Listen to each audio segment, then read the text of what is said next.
Hey everybody, it is Trags, Mike Petralia back with the Jungle Roar Bengals post-game pod, along with Richard Skinner of Local 12 and Local12.com, following an ugly, and yes, I do mean ugly, it takes on extra meaning here on Sunday afternoon at Acrisure Stadium in Pittsburgh. The Bengals essentially see their playoff possibilities wash down the drain. Certainly you could say they're on life support.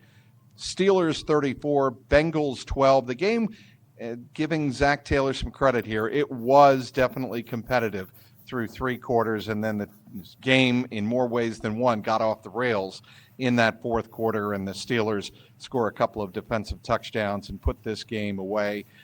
Skinny, I guess we're going to have to start. By the way, before we go any further, we want to remind folks that this podcast, as always, is brought to you by the great folks at Prize Picks and All Good Home Improvements. Okay, that business is out of the way. Ja'Marr Chase and the incident with Jalen Ramsey, it's what a lot of people are going to be speaking about, already have talked a lot about in the aftermath of this Steeler victory. The incident happened on the field with the Bengals facing 3rd and 1 and actually 4th and 1 after a Kendall Milton run up the middle for no gain. Ja'Marr Chase and Jalen Ramsey got into it in the Pittsburgh secondary right around the 40-yard line, 38-yard line or so after the play. And what we saw up in the press box and people saw on TV were the two engaging in an argument, which they had before, so they had already each had one warning, if you will, one penalty for unsportsmanlike conduct. And then you saw Jalen Ramsey reach out and grab the mask and kind of half throw a punch at Ja'Marr Chase.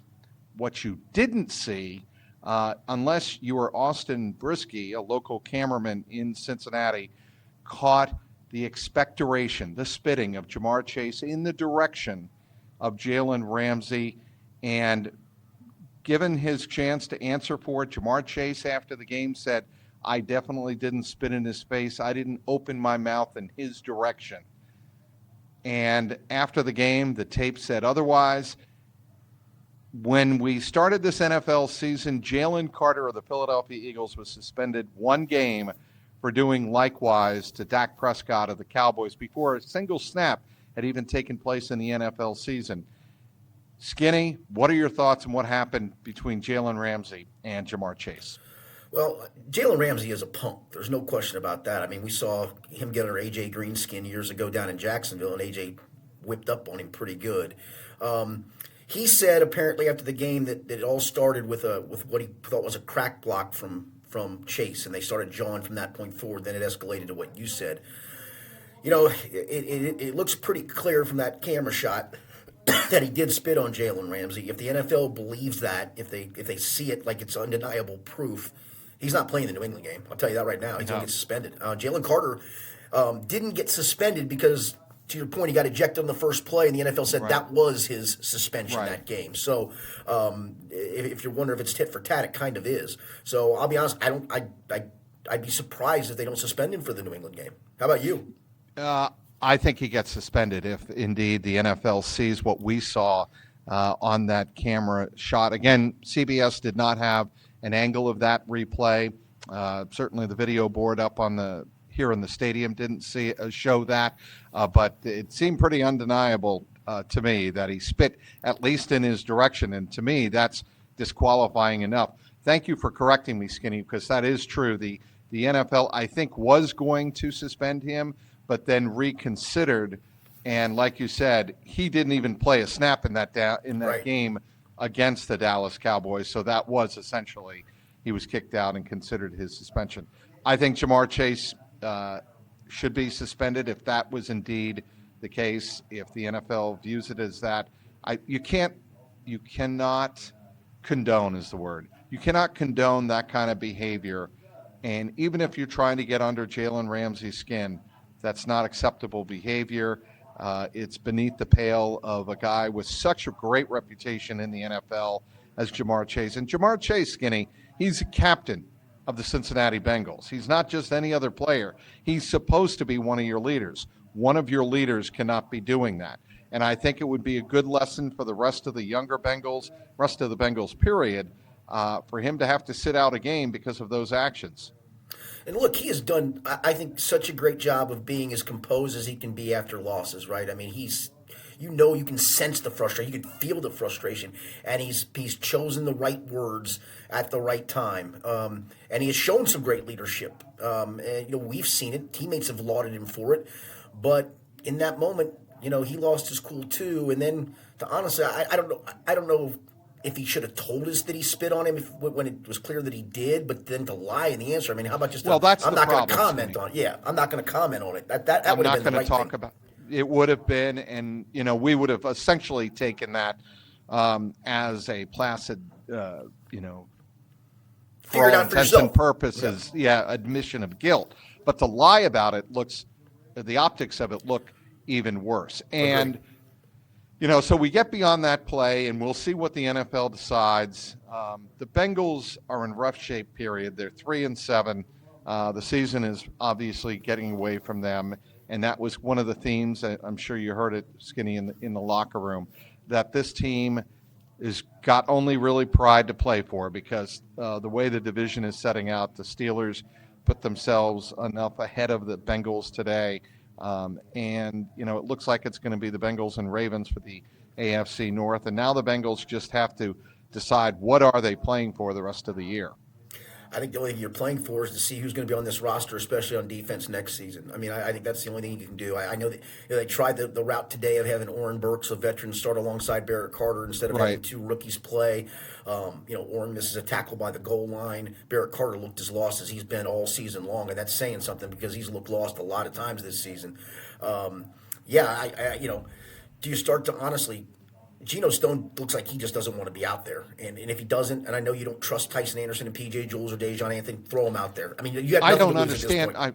I don't understand the whole avoidance of Tyson Anderson. It's not like the guy isn't a great, respected player, a terrific, respected player in that locker room, meaning on special teams, he works as hard as anybody. He's a terrific tackler. What's this team's maybe not singular, one of its primary weaknesses on defense? They cannot tackle. That Geno Stone play, and we can talk about this on Darnell Williamson, the 300-pound tight end. Darnell Washington. Thank you. Down the left sideline. It's one thing to say it's hard to bring a 300-pound man to the ground. I do understand that. He had the boundary. And, when I asked him about that after the game, Skinny, he said, I tried to use the boundary. I tried to use the sideline. I got to do a better job of getting him out of bounds. Well, you do have to do a better job. I think everybody saw that.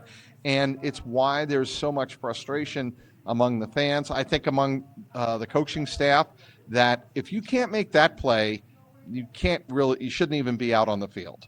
I mean, this is a team right now that feels like it's a broken record of got to watch the tape and clean up our mistakes, and our tackling's got to get better. We work on it.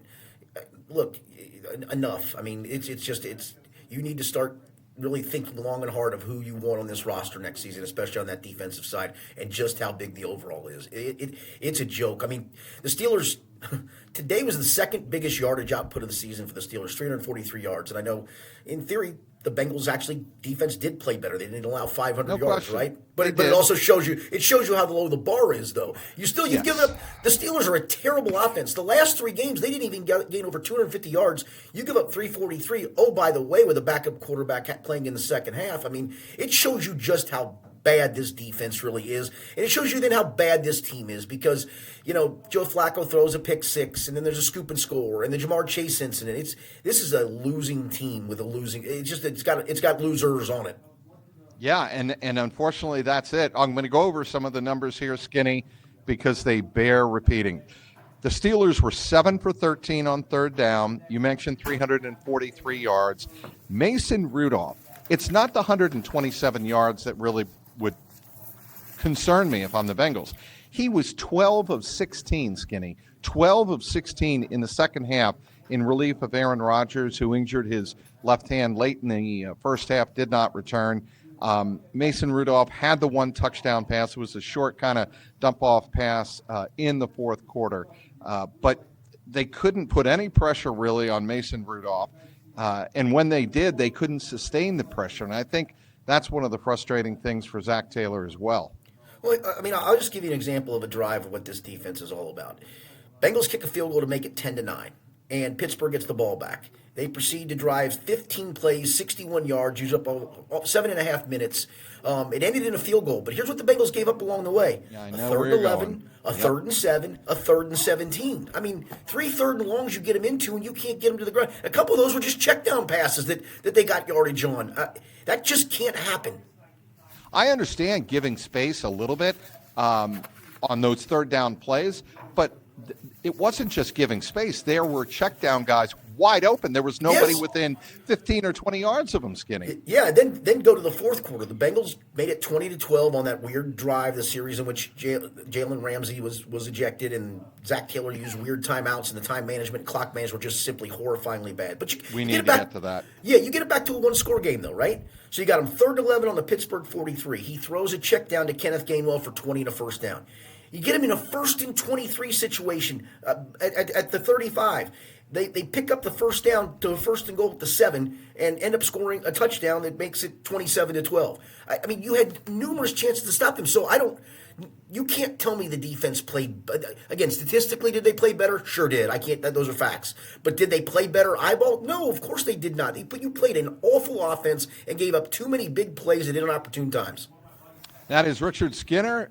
Skinny, we know him as, of Local 12 and Local12.com. This episode of the Jungle Roar Bengals postgame pod brought to you by Prize Picks. The hard-hitting football action is even better with Prize Picks. The weather might be changing, but the feeling of being right never gets old. So keep the season rolling on Prize Picks by getting $50 instantly in lineups when you play your first $5. Prize Picks is simple to play. Just pick more or less on at least 2 players' stats. If you get your picks right, you could cash in. Play Prize Picks to get action on football in more than 40 states, including California, Texas, and Georgia. Prize Picks is the only app that offers stacks, meaning you can pick the same player up to 3 times in the same lineup. Want to pick more on Josh Allen's passing yards, rushing yards, and touchdowns? Well, now you can pick all of them in the same lineup only on Prize Picks. Download the Prize Picks app today and use the code CLNS to get $50 in lineups after you play your first $5 lineup. That's code CLNS to get $50 in lineups after you play your first $5 lineup. Prize Picks, it's good to be right. Back with Richard Skinner of Local 12 and Local12.com here on the Jungle Roar Bengals postgame pod. Following a 34-12 loss, Bengals loss in Pittsburgh, drops them to 3-7 on the season. Maybe there's a blip on the in the emergency rooms, electronic equipment on the Bengals season, but it's not coming across the screen very vividly, Skinny, I would say. No, it's done. Today was the death knell. This was it. Yeah, I get that sense as well. I want to talk about that drive that you mentioned, the 3rd and 1, the Jalen Carter episode. The Bengals seem like they were, and Zach Taylor admitted that he came under criticism and should come under criticism for this. They, instead of just lining up and getting the half yard to keep the drive going at the Pittsburgh 44, the Bengals decided to try and draw the Steelers offside. They tried to get cute instead of playing power football against a power team in a power division. And to me, that's one of the problems with the Zach Taylor attitude. You've got to be more physical, line up, get a half yard, and then keep going. Yeah, no, I agreed. I just don't understand what that whole concept was about. And you were burning timeouts and getting delay of games. I know it got loud, but I think to your point, it felt like that's all they were trying to do was draw them off sides, and you wasted timeout. Now you got lucky because Ramsey gave you the first down with the ejection, but you still burned a timeout, wasted a timeout when you were still in the football game at that point, and the whole day looked discombobulated, and especially that series of events looked totally like a disorganized team. How did you think Joe Flacco looked? To me, he looked a little bit injured today. Yeah, I didn't think he looked good. I thought he looked like he threw a lot of sidearm passes at times and wasn't as accurate as he's been, throwing behind receivers. I don't know what he tried to do on that pass that Kyle Duggar intercepted. He said he tried to wrap it around him. I don't know, was he going to throw a curveball or a slider? How are you going to try to wrap it around him? Yeah, I mean, here's what I thought initially watching the replay of this, almost in real time. I thought that he felt T.J. Watt coming at his right side and was trying to get rid of the ball and rushed it and threw behind T. Higgins, who was coming open over the middle. If he leads T. Higgins, it's a big, big play. Yeah, no, I agree. And again, I know the pass rush, it looked like he might have gotten hit. He wasn't sure if he got hit or not on the throw. I mean, to me, it was like he, to your point, got rid of it a little bit too early. And I don't know if he expected Kyle Duggar to move, but the pass literally went right to him. Right. Flacco on the day, 23 of 40, 199, a touchdown and an interception. I would say this was probably his roughest game. Maybe, no question. You go back to the first half of the Green Bay game, and I kind of throw that out a little bit, yes, Skinny, because he was still learning the offense. And then the second half, he started to get into a rhythm. So, but from start to finish, I think this was his roughest game. Yeah, no, there's no doubt about that. And, he's probably got one more game in him, the New England game, and then it's on to Joe Burrow. But it's on to Joe Burrow with probably meaningless football to play. That's too bad for this Bengals team because, had they won this game, and you're playing the what-if game, but then you go into New England with a lot more to play for. You're only a game out of first in the division, and certainly with the end of the schedule being, on paper, favorable for the Bengals, you would certainly have a lot to play for. That hope is all but gone now. All but gone, yeah. T. Higgins had 3 catches, 63 yards on 8 targets. Jamar Chase only had 3 catches, 10 targets, 30 yards. After the game, both T and Jamar said that the Steelers switched it up in this game from 4 weeks ago. And, like a good coaching staff, you would expect them to do that after they got tuned up to the tune of about 340 passing yards in the first game. They were playing a lot of single high, double high, safety looks and not playing as much double-double on Jamar and T. Yeah, they played a lot of man in that last matchup and paid the price for it. And, today, to your point, that's what good teams do. Change up the plan because the last plan didn't work at all. It blew up in your face. And today it was, they're not going to beat us. And, you saw, I think Noah Fant had 3 catches, and Tanner Hudson had 3 catches, and Andre Oshivash had 3 catches, and Chase Brown had 6 catches. And that's all well and good. They played their part, but this offense goes through Jamar Chase and T. Higgins, right? And so when teams take them away, you really don't have much of an answer, and this team certainly doesn't. No, they don't right now. And, what did you think of Chase Brown today? 18 carries, 99 yards on the ground. You mentioned, so that's 18 touches there. He had 6 more on 8 targets in the passing game. So that's 24 touches for Chase Brown, Skinny, and I think he is coming into his own. I do too. I thought he was going to have a breakout season, and it didn't materialize early, and I don't think that was the fault of Chase Brown.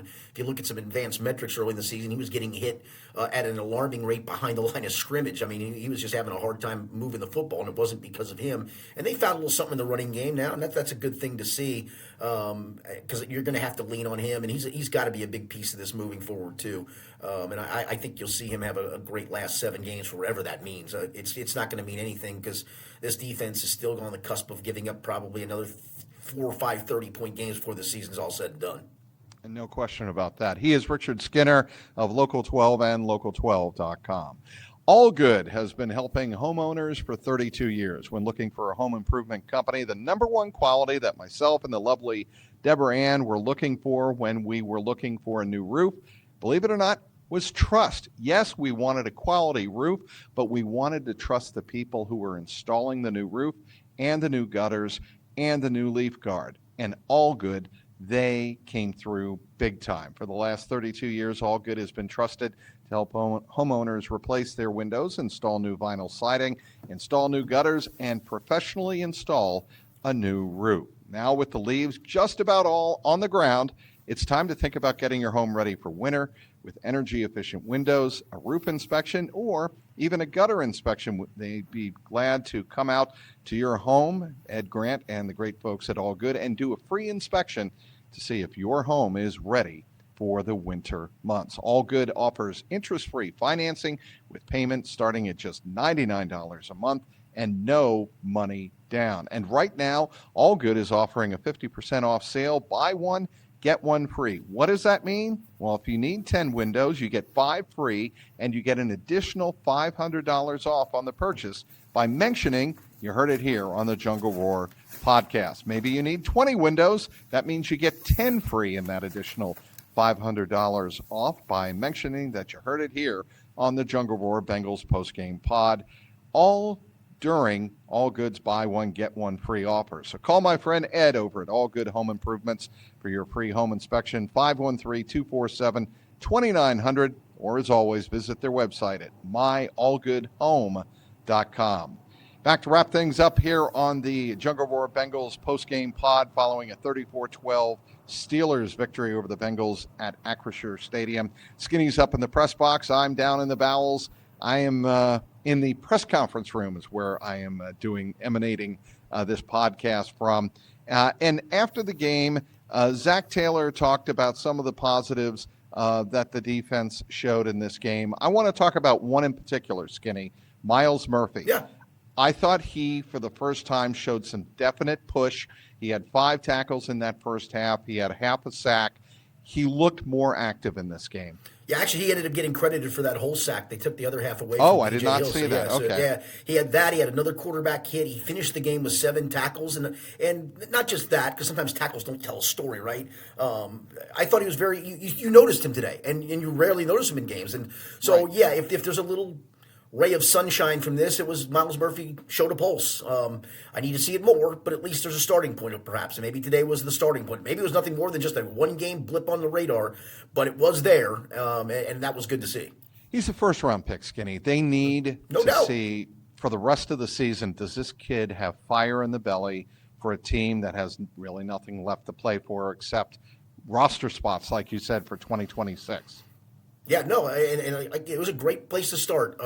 Maybe it's the fact that he got regular rotation snaps. He's played a lot, but maybe today knowing going in that, hey, I'm going to be on the field until I ask to come out or they think I'm tired, and you get into maybe a little bit better rhythm. Whatever it was, he did show up, and I even wrote that as much as I was slinging darts at the rest of the team and stuff. You had to give a little bit of praise to Myles Murphy because I thought you noticed him. Indeed. What about Cedric Johnson? I didn't notice him. I know he was out there, but I didn't notice him much. Yeah, well, he's got a couple of more games to play. A lot of fans are going to start wondering if they get blown out by New England, does Joe Burrow really need to play Thanksgiving night? I think that decision is up to Joe Burrow if he's feeling up to it. Yeah, and I get it, man. All you're going to be thinking about as a fan over the last 6 games is don't re-hurt it, don't re-injure it, don't compromise next season because of it. These guys don't think that way. They don't think in those terms. If they're healthy enough to play, they play. That's what they do. That's what they do for a living. And as competitive as Joe Burrow is, and I'm not here to tell you if he's like, I'm just going to manage the pain, but I can play. No, this has got to be like, dude, you're pain-free. You're good to go. All systems go. Then I think I'd play him, and I think he does play. But again, if there's any sign of, if I take a step this way, it hurts, or take a step that way, but I'll manage it. Nope, we're not going to do that because these games are going to wind up being meaningless other than getting some snaps for people. Let's say they get blown out by New England, and New England will come into town 9-2, number 1 seed in the AFC. Mike Vrabel has them playing hungry physical football, a term we haven't heard a lot in Cincinnati over the last couple of years, certainly the physical part. If they get blown out, I would not expect heads to roll until the end of the season. If heads were not going to roll after the New York Jets embarrassment and after the complete collapse of the defense against the Bears and what happened here in the fourth quarter against the Steelers, then the Bengals are going to wait until the end of the year to make any changes. Yeah, I think they are too, and I'm still not sure those changes come. I don't know. They may not. I don't think this is a coaching staff issue. There were issues today. Like I said, the clock management it was inexcusable. There's some things. This is just a bad collection of players on defense. We've talked about that before. There's somebody responsible for that. That's the person that should pay the price for this. And then let's see what these coaches have. They are coaching with one hand tied behind their back on that defensive side of the football. It's a brutal group. Well, I think a telling answer today from Zach Taylor was the one he gave to Kelsey Conway when Kelsey asked. Quick answer. Yeah, it was a quick answer, and he said, no, I'm not going to change. There's nothing we need to change. It's they need to tackle, and they can't tackle. So what does that come down to? Talent, right? Talent and desire. Some Talent people would say, want. But these players don't have too little of either, Skinny. Yeah, I don't know how oblivious Geno Stone is because I mean what he said after the game that that defense played better. Again, yes, statistically you did, but you didn't. I mean, it's like it's almost like they're so averse to it, and every time you hear we're doing different things and we're doing different things in practice. Well, whatever things you're doing aren't working, or maybe again it's just you guys have players that don't have the desire to do it nor the ability to do it. Skinny, what are you working on local12.com? Yeah, I'm trying to tie it all into a bow. I'm finishing the column when we get done with the podcast, but my lead was it was a good thing that they wore orange pants today because Joe Flacco turned back into a pumpkin and the defense resembled parking cones at some points when it came to tackling. There was a lot of things to criticize in this game, it was ugly in a lot of ways with the poor tackling, the offense finally struggling under Flacco, that clock management situation, the Jamar Chase ejection, and now knowing why the fight was started. And again, trust me, I think Jalen Ramsey's a punk. I've seen it before firsthand with him and AJ Green. But that being said, Jamar Chase is going to pay the price for this. I got a feeling I would probably find out tomorrow, Mike, that he's going to get suspended for a game. We'll definitely have news, I think, like you said, on Monday. And something else, Skinny, I think the coaching staff and the organization need to step up and say something once they see the film. Zach Taylor has got to open his press conference tomorrow with, that's not who we are. Yeah, no, it's cliche, but that's got to be what happens. I agree with that, Mike. Yeah, there's no question. All right, he is Richard Skinner. Be sure to follow his great recap stuff and his analysis on local12.com, as well as follow his material all the time at local12 on the local12 Skinny on the X. My name is Mike Petralia. We've got you covered on CLNS Cincy with a Y.com. Complete analysis and reaction from the locker room and from Zach Taylor here following a 34-12 loss to the Pittsburgh Steelers, dropping the Bengals to 3-7 on the season. Want to thank our sponsors as always, and that would be Prize Picks and All Good Home Improvements. Until next week, following the Patriots Bengals from Acrisure Stadium, team I used to cover, by the way, Skinny. Oh, did you know that? Keep that jungle roaring.